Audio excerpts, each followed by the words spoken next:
दोस्तों आज 5 सितंबर और 5 सितंबर को आपका आरक्षी ग्रुप डी का एग्जाम खत्म हो गया है। तो आज के इस वीडियो में 5 सितंबर फर्स्ट में पूछे गए जीके साइंस और करंट अफेयर्स के अधिकतम रियल प्रश्न मिल गए, तो उन सभी प्रश्नों को देखने का प्रयास करेंगे। तो दोस्तों आज 5 सितंबर, तो सभी आज 5 सितंबर दोस्तों शिक्षक दिवस के रूप में मनाया जाता है, तो आप सभी को शिक्षक दिवस की बहुत बहुत बधाई। तो दोस्तों ये वीडियो शुरू करने से पहले आप चैनल पर नए हैं तो चैनल को सब्सक्राइब कर लीजिए, नोटिफिकेशन बिल ऑन कर लीजिए। किसी प्रकार का समस्या होता है, पीडीएफ चाहिए होता है तो इस नंबर पर व्हाट्सएप मैसेज कीजिएगा, आपको पीडीएफ मिल जाएगा। तो चलिए दोस्तों शुरू करते हैं कि आज का कैसा कैसा प्रश्न आपको देखने को मिला था। तो पहला प्रश्न जो देखने को मिल रहा है दोस्तों, आपसे पूछा गया था कि 2023 का जो अंतर्राष्ट्रीय ओलंपिक समिति का बैठक होना है वो दोस्तों आपका किस भारत के किस राज्य में होना है। तो बात करें दोस्तों आईओसी सेशन 2023 की, तो अगले साल मई या जून में आपका मुंबई के जियो वर्ल्ड सेंटर में आयोजित किया जाएगा। तो मुंबई आपका बिल्कुल राइट आंसर हो जाएगा। इसके अलावा दोस्तों कि भारतीय ओलंपिक फेडरेशन आईओए ने 2023 में मुंबई में अंतर्राष्ट्रीय ओलंपिक समिति के अगले सत्र की मेजबानी के लिए बोली जीती है। और आईओसी सेशन ओआईसी सदस्यों की आम बैठक है जो कि हर साल कम से कम एक बार आयोजित किया जाता है हर साल। तो इस बार आपका मुंबई में 2023 का होना है जो आपसे पूछा गया था। अगला दोस्तों आपसे पूछा गया था कि जनवरी में कौन सा त्यौहार मनाया जाता है। तो ये दोस्तों आपका ऑप्शन बनेगा, पूरा ऑप्शन नहीं मिल पाया है। अगर दोस्तों आपका शायद ऑप्शन में पोंगल होगा दोस्तों तो आपका बिल्कुल राइट आंसर होगा। ऐसे दोस्तों आपका कुछ लोगों का कहना है कि गुड़ी पर्व आपका राइट आंसर था, तो आप कमेंट सेक्शन में बताए थे पोंगल आपका ऑप्शन था कि नहीं, और गुड़ी पर्व आपका राइट आंसर है कि नहीं है। अगला दोस्तों पूछा गया कि महिला और पुरुष कहीं नौकरी करते हैं, उनमें सैलरी को लेकर भेदभाव होता है, तो कौन सा आर्टिकल का उल्लंघन होता है। तो ये दोस्तों आपका आर्टिकल 16 का उल्लंघन होता है, जिसमें दोस्तों आपको कहा गया लोक नियोजन से संबंधित आपका आर्टिकल है, जिसमें कहा गया कि सरकारी रोजगार के क्षेत्र में दोस्तों किसी भी नागरिक के साथ धर्म, नस्ल, जाति, लिंग, वंश, जन्म स्थान या निवास के आधार पर भेदभाव नहीं किया जा सकता है। और इसने राज्य को किसी पिछड़े वर्ग के नागरिक को सार्वजनिक रोजगार में आरक्षण करने का भी अनुमति दी है। तो दोस्तों आपका अगर ये प्रश्न आर्टिकल से संबंधित होगा तो आपका आर्टिकल 16 बिल्कुल राइट आंसर हो जाएगा। इसके बाद दोस्तों कि लाल बहादुर शास्त्री अंतर्राष्ट्रीय संस्कृत विश्वविद्यालय कहाँ पर स्थित है। तो श्री लाल बहादुर शास्त्री राष्ट्रीय संस्कृत विश्वविद्यालय दोस्तों भारत की राजधानी आपका कहाँ, दिल्ली में स्थित है। दिल्ली में स्थित एक विश्वविद्यालय है। वर्तमान में इसके जो कुलपति हैं प्रोफेसर मुरली मनोहर पाठक इसके कुलपति हैं। अगला दोस्तों क्वेश्चन था कि 2021 में शूटिंग में किस भारतीय महिला ने रजत पदक जीता है। तो दोस्तों ये प्रश्न आपका क्लियर नहीं है कि ओलंपिक में जीता है कि पैरा ओलंपिक में जीता है। तो दोस्तों इससे मिलता जुलता एक आंसर मिला है कि टोक्यो पैरा ओलंपिक में भारत की जो स्टार है निशानेबाजी है, शूटिंग में ही मिला है। अवनी लखेरा को कांस्य पदक जीतकर इतिहास रच दिया है। तो अवनी लखेरा आपका ऑप्शन में होगा, तो अवनी लखेरा ही राइट आंसर हो जाएगा। तो टोक्यो पैरा ओलंपिक 2021 में जीता था। उन्होंने महिलाओं के 50 मीटर राइफल में P3H1 स्पर्धा में ब्रॉन्ज मेडल जीता है। इन्होंने इन खेलों में अवनी का दूसरा पदक है। पैरा ओलंपिक में 2 पदक जीतने वाली अवनी भारत की पहली महिला एथलीट थे। तो अवनी लखेरा होगा, तो आपका बिल्कुल राइट आंसर होगा। इसके अलावा दोस्तों तमिल भाषा किस शैली में आती है, इस तरह का प्रश्न देखने को मिला, तो ये प्रश्न क्लियर नहीं है। तमिल भाषा को शास्त्रीय भाषा के तौर में दोस्तों 2004 ईस्वी में आपका लिया गया था, जो कि दोस्तों बार बार प्रश्न आपका पूछा आया है। किस शैली पूछा गया था दोस्तों, तो ये आप कमेंट सेक्शन में बताइएगा।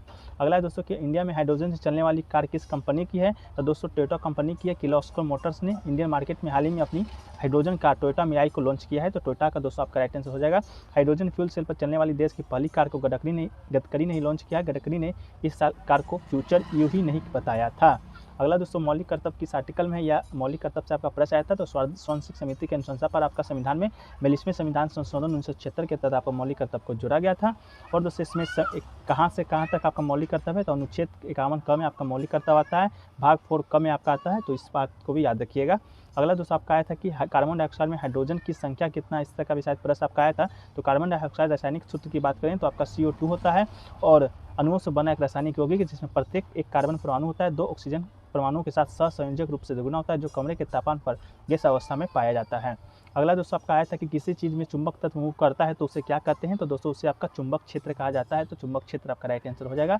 अगला दोस्तों पैरावैंगनिक किरणें से कौन सा कैंसर होता है। तो पैरावैंगनिक किरण से बात करें दोस्तों तो त्वचा कैंसर आपका होने का खतरा होता है। पिछले अध्ययन में ये भी बताया गया कि प्रत्येक प्रकार की यूवी पैरावैंगनिक विकिरण से त्वचा कैंसर होता है, लेकिन वास्तव में कैसे मानव त्वचा को नुकसान पहुंचाता है इस पर अभी तक उतना ध्यान किसी का भी आपका नहीं गया है। अगला दोस्तों आपका कि पेड़ पौधे कौन सा गैस छोड़ते हैं जो कि मनुष्य के लिए हानिकारक होता है। तो पेड़ पौधे दोस्तों कार्बन डाइऑक्साइड गैस सांस से लेते हैं और ऑक्सीजन गैस छोड़ते हैं। तो कार्बन डाइऑक्साइड आपका राइट आंसर हो जाएगा, जिससे हम प्राणी सांस के रूप में लेते हैं और कार्बन डाइऑक्साइड गैस छोड़ते हैं। इस प्रकार पेड़ और प्राणी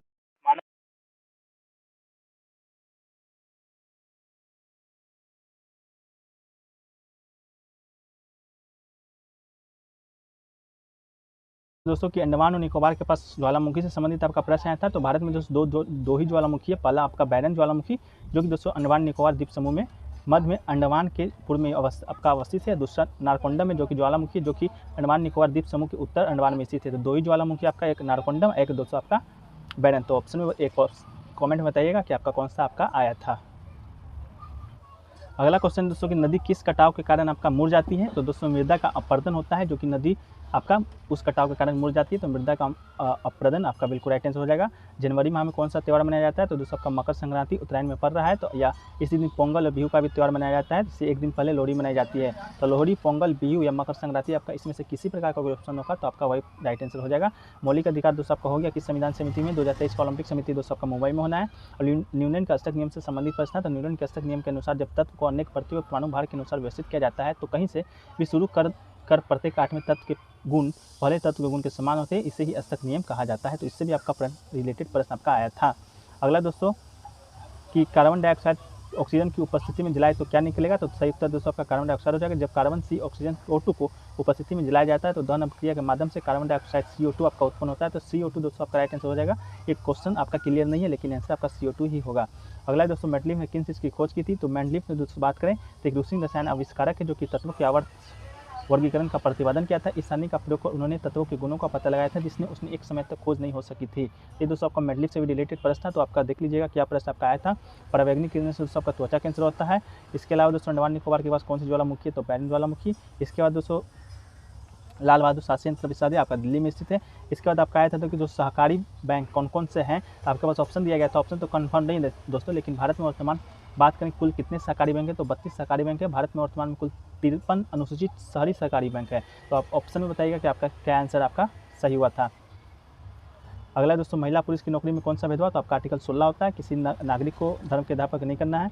एक दोस्तों फ्लेमिंग के बाह्यांत के नियम से भी शायद आपका प्रश्न आया था, तो फ्लेमिंग के बाह्यांत के नियम को देखें तो इस नियम के अनुसार यदि हम अपने बाएं का अंगूठा तर्जनी या मध्यम को किसी प्रकार संबोधित करें तो वो अपने एक दूसरे के लंबवत हो तथा मध्यवर्ती चालक में प्रवाहित धारा की दिशा को तथा तर्जनी चुंबकीय क्षेत्र की दिशा को व्यक्त करता है। अंगूठा चालक को लगने वाला बल की दिशा व्यक्त करता है, आपका फ्लेमिंग के बाएं हाथ का नियम। और ओम के नियम से संबंधित आपका प्रश्न आया था, तो आप बताइएगा ओम के नियम से क्या प्रश्न आया था। इसका दोस्तों भारत में पहली ट्रेन कहाँ से कहाँ तक चली थी? तो मुंबई से थाने के बीच 34 किलोमीटर 1853 में लॉर्ड डलहौजी के शासनकाल में दोस्तों आपका भारत का पहला ट्रेन आपका चला था।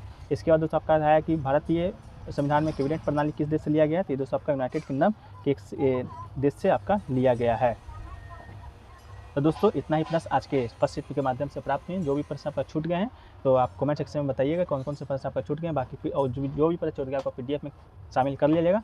PDF आपको टेलीग्राम ग्रुप या व्हाट्सएप नंबर मैसेज कीजिएगा, वहाँ से मिल जाएगा। लिंक डिस्क्रिप्शन बॉक्स में दिया रहेगा। तो मिलते हैं दोस्तों नेक्स्ट वीडियो में। आप चैनल दोस्तों नए हैं, चैनल को सब्सक्राइब कर लीजिएगा, नोटिफिकेशन बेल ऑन कर लीजिएगा। तो मिलते हैं नेक्स्ट वीडियो में। जब तक के लिए जय हिंद, जय भारत।